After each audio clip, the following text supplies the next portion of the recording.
Ni kutoka kwenye mipango ya rais wa mitandao, rais wa wambea hapa nchini Tanzania, dada yetu Mange Kimambi, dada wa taifa. Sasa huyu ndo mwanzilishi wa kampeni ya kuwapoteza wasanii na swala zima la followers kwenye mitandao ya kijamii, lakini kutotaka kushiriki kwenye issue zao zozote ama project zao zozote, akiwa anamaanisha kuanzia kwenye shows lakini pia hata kwenye upande wa streams. Dada wa taifa Mange Kimambi aliweza kuzungumza na kuhakikisha kwamba Watanzania inabidi waingie kwenye kampeni hiyo, na of course kampeni hiyo imeweza kutiki mara baada ya Diamond kupoteza zaidi pia ya followers 200,000 mpaka muda huu tunavyozungumza. Kwa hiyo ni hasara kubwa ambayo inaonekana dhahiri kwamba mashabiki wamechukizwa na wasanii kwa kipindi ambacho waliwahitaji, na kilichowauma sana na hata dada wa taifa kilichomuuma ni kuona Diamond kwenye hiki kipindi kigumu yeye anapromote ngoma zake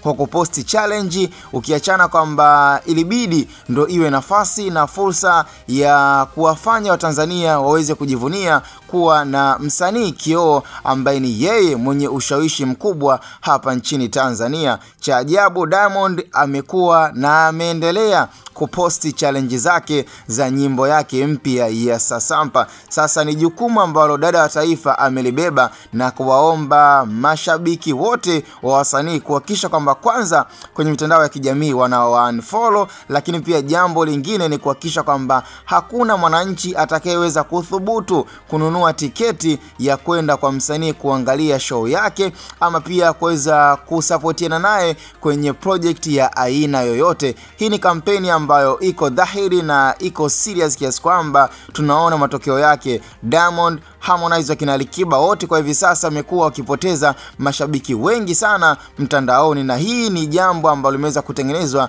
na dada wa taifa Mange Kimambi, ambaye amejaribu kuhakikisha kwamba Watanzania wanaingia kwenye msukumo huu alioamua kuweka.